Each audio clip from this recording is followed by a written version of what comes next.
The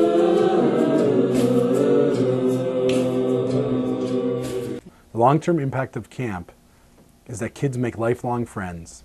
They sometimes even meet their soulmates and end up marrying them. Well, probably the most important thing that happened to me at camp was that I met my future wife here the summer of 1982. I also met my wife at Camp Ramah. I met my husband at Camp Ramah. Hillel and I started dating at the end of the summer in 2002. I'm an Ada ahead of Hillel, and so we never really knew each other as kids. We sort of knew each other because our parents were friends. But that was the first summer we ever started hanging out, and we started dating by the end of the summer.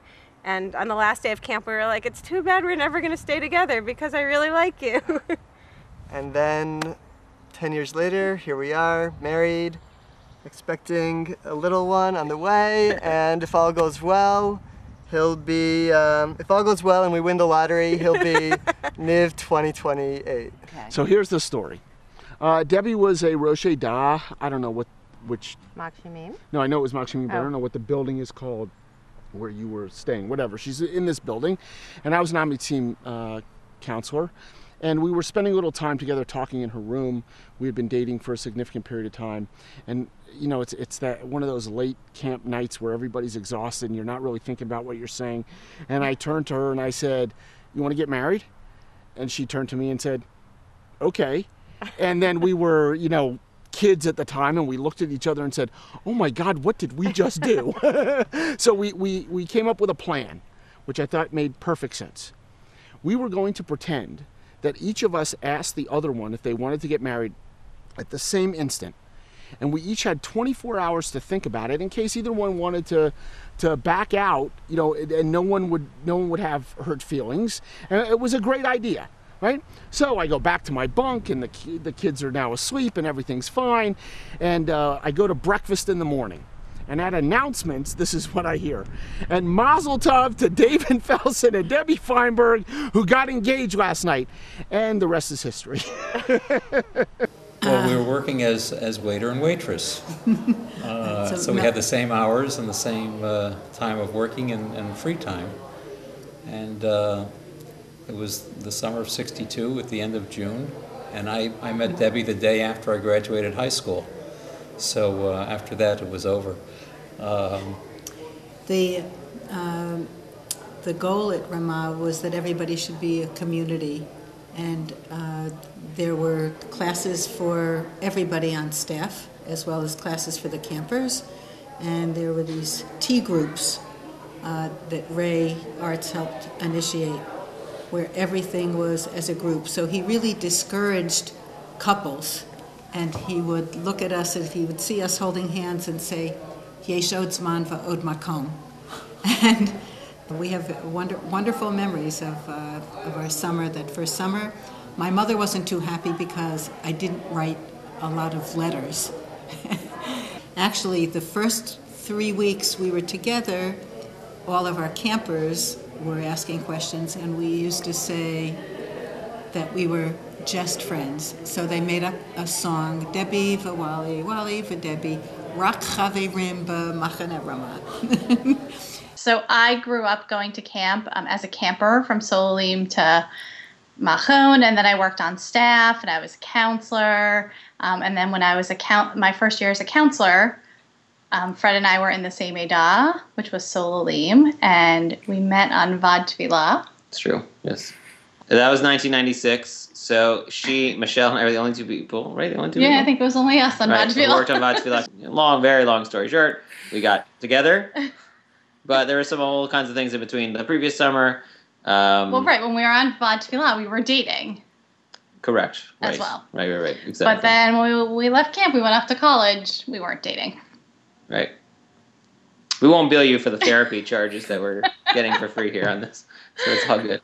And that 2000 summer, I was Rosh Machon, which were actually the same kids who we were counselors for that Solim 96 summer.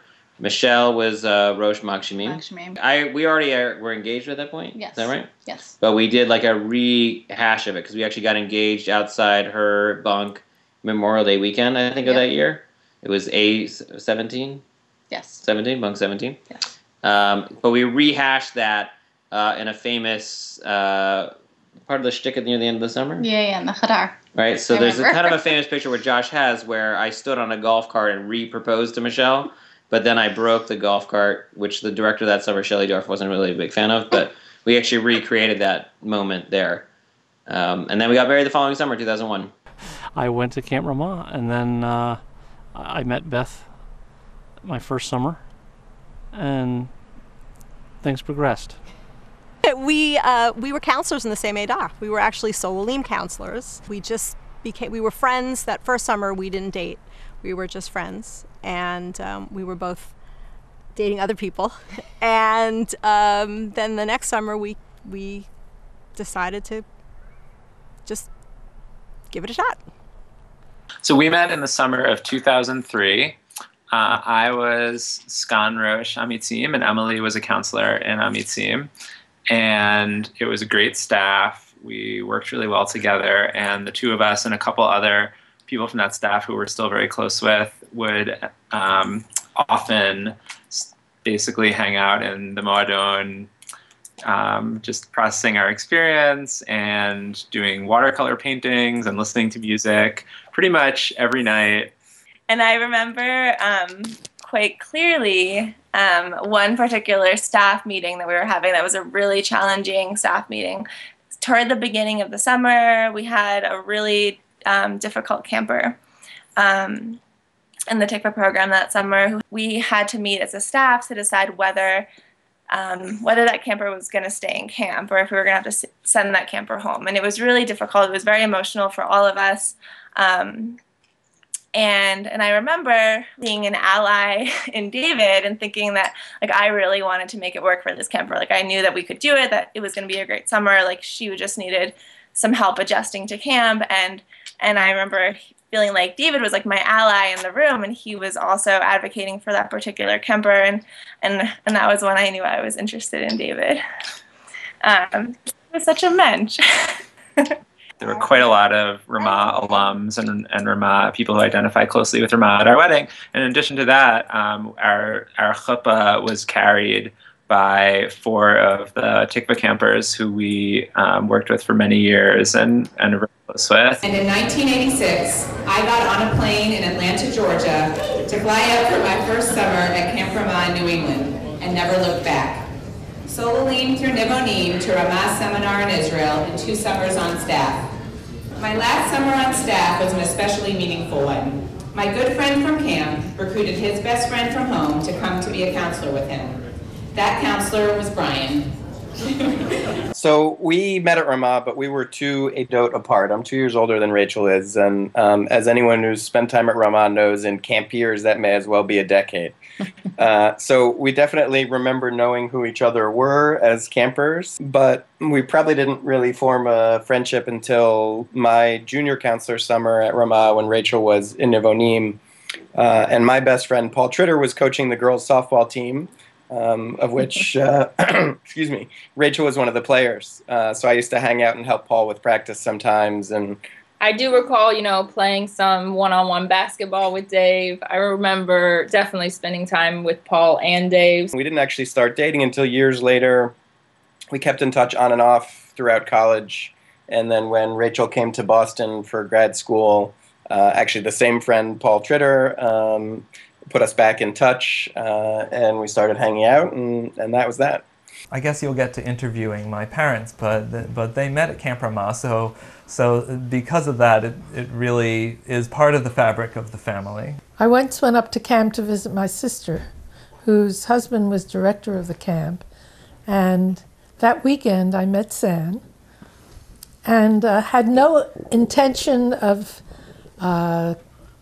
seeing him again outside of camp, but he seemed to have other ideas. And I would say that he pursued me after that.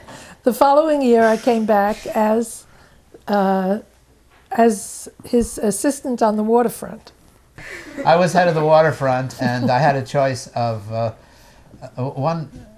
waterfront counselor to choose, and the director said, anybody you like, so I said, how about Adina Newman? That was it. But I didn't plan on her as my wife. I wasn't thinking that far ahead. went out a number of times during the fall and decided that we wanted to continue going out together. The following summer we came back, we were married. And now it's been 53 years that we're married.